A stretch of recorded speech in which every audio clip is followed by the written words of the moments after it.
እግዚአብሔር የነገር ሁሉ ምንጭ ነው። በምድር ላይ ስንመጣ ደግሞ አባት የነገር ሁሉ ምንጭ ነው። የአባት ፊግር ከተበላሸ፣ ስለ አባት ያለህ ኢሜጅ ከተበላሸ ላይፍ ተበላሽቷል። ሁሉ ነገር ተበላሽቷል። እሱን ነው አሁን ዛሬ የምናስተካክለው። ስለ አባት ያለ ኢሜጅ የተበላሸ ከሆነ ስለ እግዚአብሔር ያለ ኢሜጅ ይበላሻል። ስለ እግዚአብሔር ያለ ኢሜጅ ከተበላሸ ስለ ራስህ ያለ ኢሜጅ የተበላሸ ነው። ከሶርስ ጋር ተጣልተሃል።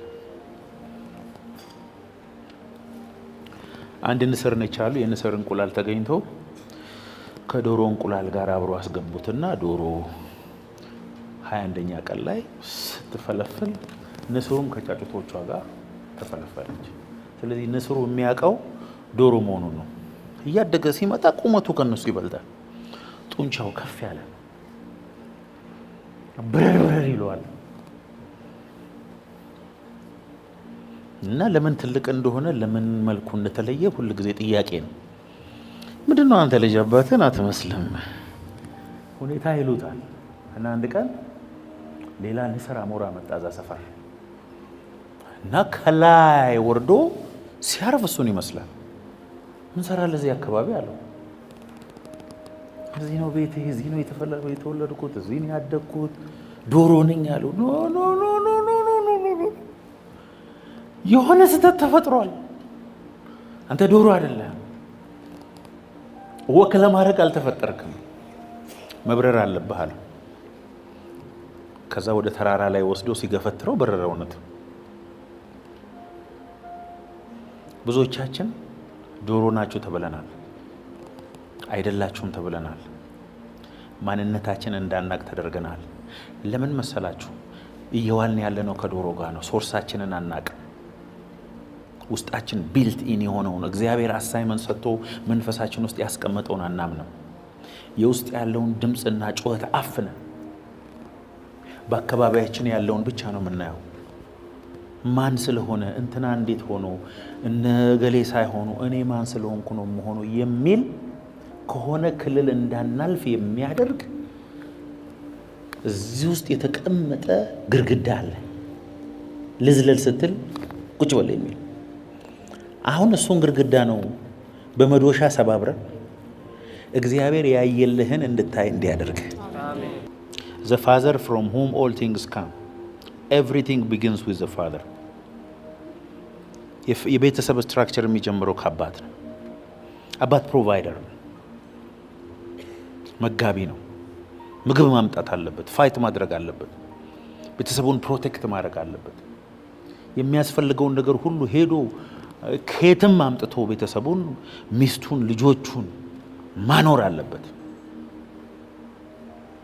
ሶርስ ነው፣ ፕሮቴክተር ነው፣ ምንጭ ነው። አባት ካዘነ ሙሉ ቤተሰቡ ያዝናል። በቃ አለቀ። አባት ተስፋ ቆርጦ ከታየ ሙሉ ቤተሰቡ ተስፋ ይቆርጣል። አባት ከለመለመ ሁሉ ሰው ይለመልማል። ሴቶች ሰርቶ ባመጡት ደግሞ የሚኖሩ አሉ። ለጊዜው ስራ ባጣ ጊዜ፣ በተቸገረ ጊዜ፣ ነገሮች እስኪስተካከሉበት ጊዜ ድረስ ሴቶች ጎበዞች ስለሆኑ የመከራውን ጊዜ ያሻግራሉ። ሴቶች ብዙ ሰዎች እንደዚህ ያስተማሯቸው ሁሉ አሉ እስከ ፒኤችዲ ድረስ። የእግዚአብሔር ኦሪጂናል ሐሳብ ግን በመጀመሪያ ደረጃ እኛ አሁን የምንኖረው አይነት አኗኗር እንድንኖር አድርጎ እግዚአብሔር የፈጠረን አይመስለኝም። ከእንቅልፍ እንደተነሳ ምግብ፣ ከዛ ምሳ፣ ከዛ መክሰስ፣ ከዛ እራት። ጨጓራችን በጣም አደጋ ላይ እኮ ነው ያለው። ቀኑን ሙሉ እየፈጨ ነው። እግዚአብሔር እንደሱ አድርጎ አልፈጠረው። ልብ ነው ቀኑን ሙሉ የሚረጨው እንጂ ጨጓራ እረፍት ይፈልጋል። ለዚህ እኮ ነው ስለማታቆም ነው የምትተኛው። ስትተኛ እኮ ነው ትንሽ ጨጓራ እረፍት የሚያደርገው። ወንድ ጫካ ሄዶ አድኖ አምጥቶ ፊዚካሊ ራሱ ስትሮንግ የሆነ ወንድ ለዛ ነው። ለምን ወንድ መሆኑ የሚሰማው ቤተሰቡን ሲመግብ ሲያይ ነው። ወንድ ከራሱ ይልቅ ልጆቹ፣ ሚስቱ፣ ቤተሰቡ በጠቅላላ ጥሩ ሲለብሱ፣ ጥሩ አይነት ኑሮ ሲኖሩ፣ ፊታቸው ሲያበራ ወንድ እንደሆነ ይሰማዋል። እንደዛ ካላደረገ እኮ ወንድ አይሰማው። ራሱ እየለበሰ ራሱ ጥሩ መኪና እየነዳ ልጆቹና ሚስቱ አመዳም ሆና ከታየ ሰውየው ፌል አድርጓል። የአባት ትክክለኛ ማንነቱ የሚታየው በልጆቹና በቤተሰቡ ነው። ለቤተሰቡ ፕሮቫይድ ካላደረገ ካቃተው ወድቆ ይነሳል። ወንድ ልጅ ጊዜ ነው የሚፈልገው። ወንድ ልጅ ነገሮች እስኪመጡለት ድረስ ረጅም ጊዜ ይወስድበታል፣ ግን ያመጣታል። ወንድ ምንጭ ነው በሉ። ምንጭ ብቻ ሳይሆን ደግሞ ወንድ ፕሮቫይደር ነው። ወንድ ቤተሰቡን ፕሮቴክት የሚያደርግ ነው። እዚህ ነው ሴቶች ጠንከር ያለ ጎበዝ የሆነ ጥሩ ገንዘብ ያለው ስራ የሚሰራ ሰው ከሆነ ነው የሚያገቡት እንጂ መልኩን አይቶ አያገቡትም። ወንድሞች ደግሞ የሚሸወዱት እንደዛ ነው። ፍሪዝህን አሳምረህ ከረባትህን አድርገህ ምንም የታክሲ የለኝም ካልካት ዝንጀሮ ነው የምትመስለው። ኢሚዲየትሊ ሴቶች 2 ሰከንድ ነው የሚፈጃቸው ስታስጠላ። ኢሚዲየትሊ ዝንጀሮ መስለህ ነው የምትታየው። በጣም የሚያስጠላ አልወድም የሚሉት መላጣ የተባለ ሰው በጣም ይገርማቸዋል። አሁን እግዚአብሔር ረድቶኝ 70 ሚሊዮን ብር አካውንቴ ላይ አሁን አስገብቼ አቤት መላጣ፣ እኔ እኮ እንደ መላጣ ደስ አይልም መላጣ። ሴቶች ይኸውልህ አጭር አልወድም፣ መላጣ አልወድም፣ ቦርጫም አልወድም ምናምን የሚሉት ውሸት ነው። እሷ ወሬ ናት። ፕሮቫይደር ከሆንክ ያንተን ቁመት አይታያቸው፣ እንዲህ ነው የሚያዩ። እውነቴን እኮ ነው የምላቸው። እግዚአብሔር እንደሱ አድርጎ ስለፈጠረ ሴቶች የሚያስቡት በምንድን ነው? ልጆቼን እኔን ከአደጋ ይከላከላል ወይ? ሳንቸገር ያኖረናል ወይ? ስለ ልጆቿ ገና ያልወለደቻቸው ልጆች ሁሉ ነው የምታስበው። ፕሮቴክት ያደርገኛል ወይ? ከእሱ ጋር ስኖር የተጠበቅኩ ነኝ ወይ ብላ እንጂ የምታስበው ያንተን ሽቶ እዛ ተቀባው፣ መስሪያ ቤት ተቀባው። ሴቶች እንደሱ አያስቡም። ወንድሞች ሚስጥር እየነገርኳቸው ቤተሰቡን ቀጥለጥ አድርጎ የሚያኖር ልጆቹ ምንም ሳይቸገሩ በትክክል ዘና ብሎ የሚማሩ ከሆነ ምንም ይሁን ያምራል። ሲያምር ለሴቶች ድሃ አያምር። ወቋትችን እኔ እንደዛ አይደለሁም እኔ ምንም አይኖሮ ምናምን የሚሉ ሴቶች ውሸታቸው። እግዚአብሔር የፈጠረውን አፈጣጠር ነው የምነግራቸው። ወንድ ምንድን ነው? ፕሮቫይደር ነው፣ አቅራቢ ነው፣ አምጪ ነው፣ አባት ነው። እግዚአብሔር አባት ስንል የምንፈልገውን ሁሉ የሚያቀርብልን አባት ማለት ነው። እግዚአብሔር ኤልሻዳይ ማለት ምንጫችን፣ ሶርሳችን፣ የበረከት ምንጭ፣ የጤንነት ምንጭ፣ የነገር ሁሉ ምንጭ ነው ማለት ነው። የአባትነትን ድርሻ እየነገርኳችሁ ነው። ወንድ የተባለ ሁሉ እግዚአብሔር አባት እንደሆነ ነው የሚያውቀው፣ ሳይወልድም ሳያገባም። አባትነት ከማግባት ጋር ብቻ የተገናኘ አይደለም፣ ከአይዴንቲቲ ጋር የተገናኘ ዘር አለ ውስጡ። ከሴቷ አይደለም ዘር የሚመጣው። እግዚአብሔር አባት እየተባለ ያለበትን ሁኔታ እንድታውቁ ነው። ስለዚህ አንድ ሰው ከምድራዊ አባቱ ጋርም ትክክለኛ የሆነ ሪሌሽን ሊኖረው ይገባል። ሌላው ልንገራችሁ፣ በህይወታችሁ ያለውን በረከት ሁሉ የሚያረጋግጥላችሁ አባት አፊርም ያደርጋል። እናታችሁ ከምትመርቃችሁና አባታችሁ ከሚመርቃችሁ የአባታችሁ ይበልጣል። ይቅርታ፣ እናታችሁ ስትወዳችሁ ነው ጥሩ። ያዕቆብ የአባቱን አፈርሜሽን ከወሰደ በኋላ ነው ሄደው። በኮሮናውን ኦልሬዲ ገዝቷል፣ ወስዷል። ብለሲንጉን ግን ተቀብሏል። እሱ ደግሞ ልጆቹን በሙሉ ጠርቶ እያንዳንዱን እጅ እየጫነ ብለስ አድርጓል። የሆነ ጊዜ እንዲያውም አቀያይሯል። ሰውየው እኮ በራሱ ላይ ብቻ አይደለም፣ ማን ምን እንደሚሆን በስፒሪት የሚረዳ ሰው። ለአባትህ ስጦታ ይዘህ ሄደህ ለምን ካልሲ አይሆንም? ብለስ አድርገኝ፣ መንገዴ እንዲቃናልኝ። እግዚአብሔር ኦቶሪቲን በአባት ውስጥ ስላስቀመጠ ማለት ነው። እዚህ ጋር ከአባታችሁ ጋር የተጣላችሁ፣ የተኮራረፋችሁ፣ ቂም የያዛችሁ ከአባታችሁ ይልቅ አደጋ ውስጥ ያላችሁት እናንተ ናችሁ።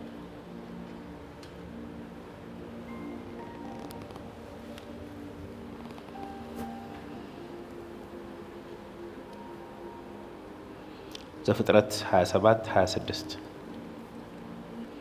የአባት ድምፅ ትንቢታዊ ነው። The father's voice is prophetic.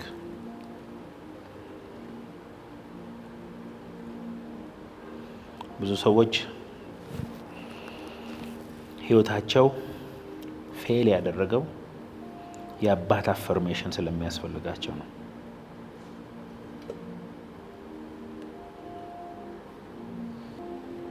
አባቱ ይስሐቅም ልጄ ሆይ ወደ እኔ ቅረብ ሳመኝም አለው። ወደ እርሱም ቀረበ ሳመውም፣ የልብሱንም ሽታ አሸተተ፣ ባረከው፣ እንዲህም አለ የልጄ ሽታ እግዚአብሔር እንደባረከው እርሻ ሽታ ነው። እግዚአብሔርም ከሰማይ ጠል ከምድርም ስብ የእህልም የወይንንም ብዛት ይስጥ። አሕዛብም ይገዙልህ፣ ሕዝብም ይስገዱልህ።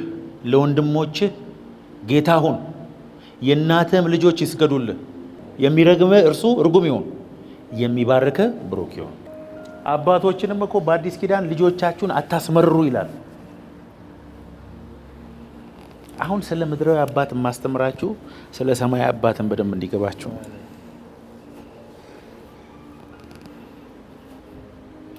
ያዕቆብን ያዕቆብ ያደረገው ረሃቡ ሆኖ ሳለ በረከቱን ያጸናለትና እንዲህ ልክ እንደተባረከ ለዘላለም እንዲቀር ያደረገው የአባቱ ብለሲንግ ነው። አባት ወደ ልጆቹ መመለስ አለበት። ላይፍ ህይወትን ሊናገርባቸው ይገባል። ፍቅርን ሊሰጣቸው ይገባል። ኢንቲሜት ሊሆን ይገባል። ከዚህ የተነሳ ሶፍት ነን፣ ለመከራ ሶፍት ነን። ከአባት ጋር ያደገ ሰው ብታየው ቻሌንጅ ለማድረግ ነገሮችን ለማለፍ ኮንፊደንስ ይሰጠዋል። ኢየሱስ መጥቶ ሲገባ ነው እኔ ፍርሃት፣ ተስፋ መቁረጥ፣ ሴንሲቲቭ መሆን ከኔ ላይ ተነሳ።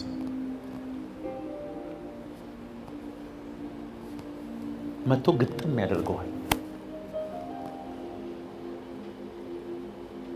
ያ የተወሰደብህን ነገር በሙሉ ይወስዳል።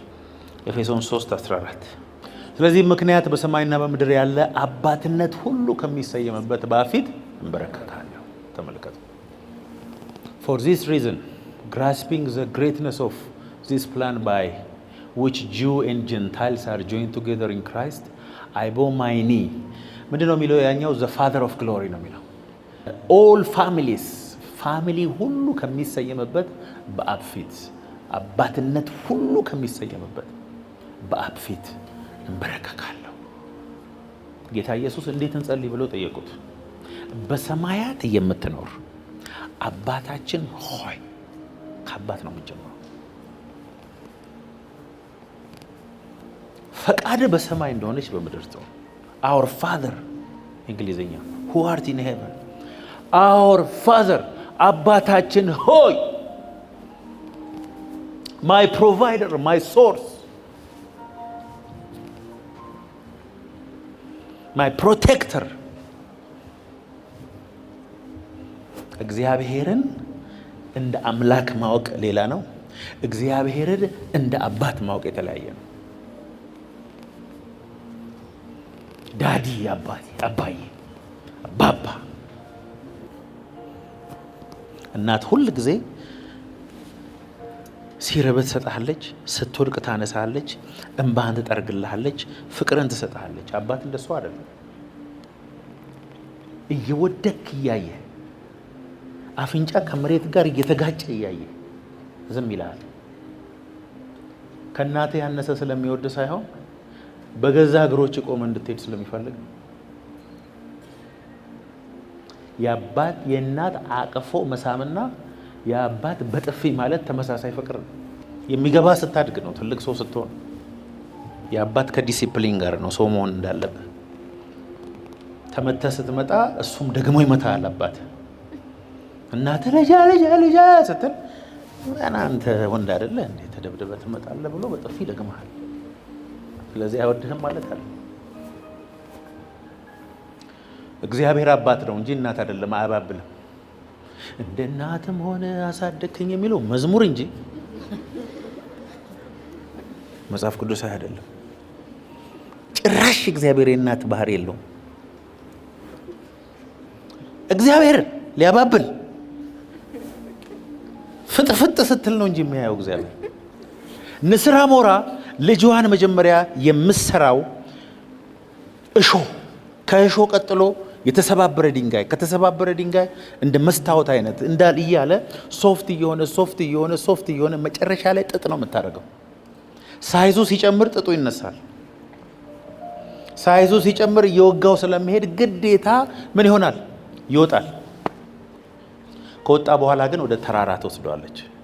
ከተራራ ላይ ተወረውረዋለች። መሬት ሊመታ ሲል ከስር ገብታ ተነሳዋለች። መጨረሻ ላይ የንስር አሞራ ከመብረር ውጪ ምንም አማራጭ የላትም።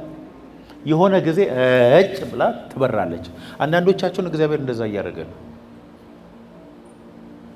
ከሰይጣንና ከእግዚአብሔር እግዚአብሔር በሚወዳቸው ሰዎች ላይ ጨካኝ ማን ነው ብትሉኝ እኔ 100% እነግራቸዋለሁ፣ እግዚአብሔር ነው። ሰይጣን ሊያጠፋ ነው፣ እግዚአብሔር ግን ሊያበር ነው። አንዳንዶቻችንን እግዚአብሔር ምን እንደሚያደርግ ልንገራችሁ። ጨካኝ ነው የሚሆነው አንተ ውስጥ ያለው እንዲወጣ።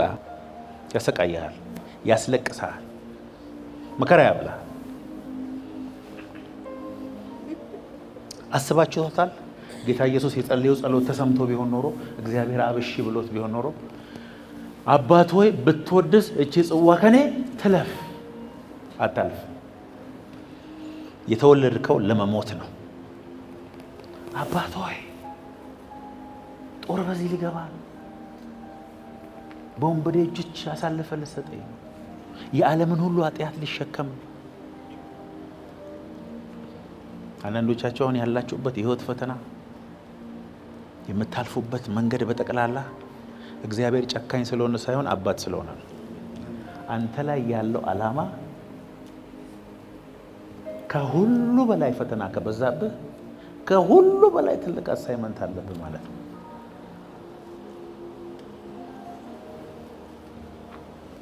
እግዚአብሔር እናት አይደለም። ነገሩት ከጎናችሁ ላይ ያለው ሰው እግዚአብሔር አንድም ቦታ እግዚአብሔር እንደ እናት፣ እንዲያውም አንድ ቦታ እናት ትረሳ ይሆናል፣ እኔ ግን አልረሳም አለ። እናት ነኝ ግን አላለ። አንድም ቦታ እግዚአብሔር በእናት ተመስሎ አያውቅም። ጋድ ኢዝ ኤ ፋዘር። እግዚአብሔር አባት ነው በል። አባት ዲሲፕሊን ያደርጋል። አንተ ደግሞ ለካ ከዴስቲኒ ጋር ወደ ፈለግከው አቅጣጫ እንድትሄድ የሚያደርግህ የአባት ኢሜጅ ነው። ስለዚህ የአባት ኢሜጅ ከተበላሸብህ ያንተ አይደንቲቲ ተበላሽቶብሃል ማለት ነው። አትናደዱ። እንዴ እኔ እናቴ ናት ያሳደገችኝ ቀጥለጥ አድርጋ ብዙ አባት ካላቸው ሰዎች የተሻለ ፐርሰናሊቲ ነው ያለኝ የምትሉ አላችሁ። እውነት ነው። አንዳንድ እናቶች በጣም የሚገርሙ ናቸው። በጣም የሚያሳዝነው ግን እናት ሲንግል ሆና ስታስተምር ስታሳድግ እንደ እናት አይደለም የምታሳድገው፣ እንደ አባት ነው የምትሆነው። የአባትን ሮል ነው የምትቀበለው። አደገኛ አባት ነው እንዲያው የምትሆነው። ሲንግል ማሞች አባት ናቸው። ስለዚህ ከሌላ ወንድ ጋር ጋብቻ ለመፍጠር ይቸገራሉ እነዛ ሰዎች። የአባት ኢሜጅ ችግር ስላለ ማለት ነው። የኔ አባት ኢየሱስ ነው በሉ እስቲ። የአባትነት ጥያቄ ሲመለስልህ በህይወትህ በጣም ብዙ ነገር ነው የሚመለሰው። ለዚህ ነው ጠላት ዲያብሎስ ትዳርን መምታት የሚፈልገው፣ አባትን መምታት የሚፈልገው፣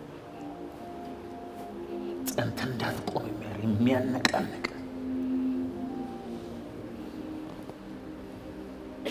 የሚመስለን ግን እናት የሌላቸው ሰዎች በጣም የተጎዱ ከአባት ይመስለናል። አይደለም አይደለም። ሪያሊቲው እንደሱ አይደለም። ሔዋን ወዴት ነሽ? ለምን ይህን ፍሬ በላሽ? አይልም እንደ እግዚአብሔር አላለም። ለዚህ ነው ጌታ ኢየሱስ ወደዚህ ምድር ሲመጣ በሴቲቷ በኩል ነው የመጣው። ስለዚህ የአዳም ዘር የለበትም። እሱ ሁለተኛው አዳም ያልተበረዘ አዳም ነው። የዚህኛው ዘር ምንም የለበትም። በመንፈስ ቅዱስ ነው የተጸነሰው። ስለዚህ ሁላችንንም ሪዲም ማድረግ የቻለው በዛ ምክንያት ነው። ስለዚህ ኢየሱስ ሲወለድ ምን ሕፃን ተወልዶልናል፣ ወንድ ልጅም ተሰጥቶናል፣ አለቅነት በጫንቃው ላይ ናል። ስሙም ድንቅ መካር፣ ኃያል አምላክ፣ የዘላለም አባት። ኢየሱስ ስሙ የዘላለም አባት።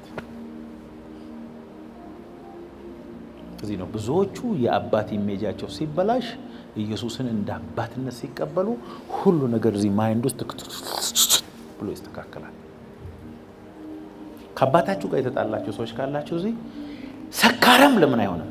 እዚህ ምድር ላይ ላለው ረብሻ በጠቅላላ፣ ጦርነት በጠቅላላ፣ ድህነት በጠቅላላ፣ እርግማን በጠቅላላ ተጠያቂ ወንድ ነው።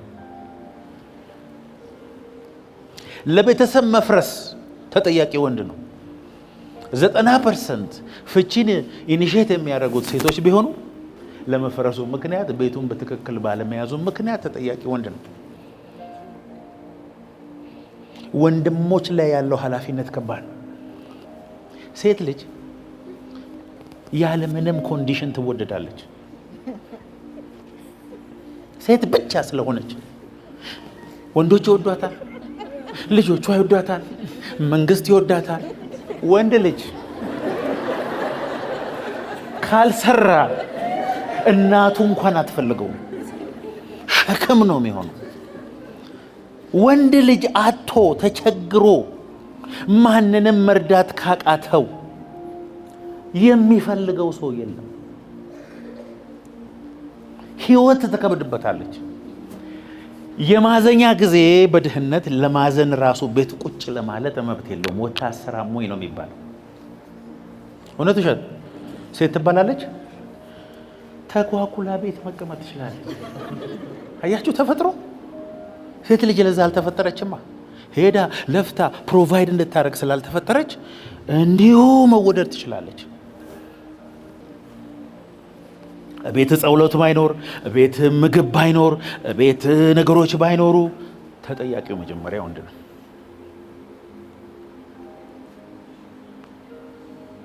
እግዚአብሔር ኤደን ገነትን በውስጡ ያለውን ሁሉ እንዲያሳምር እና ፖቴንሻሉን እንዲያወጣ እግዚአብሔር ሲናገረው ሔዋንንም ጭምር ነው።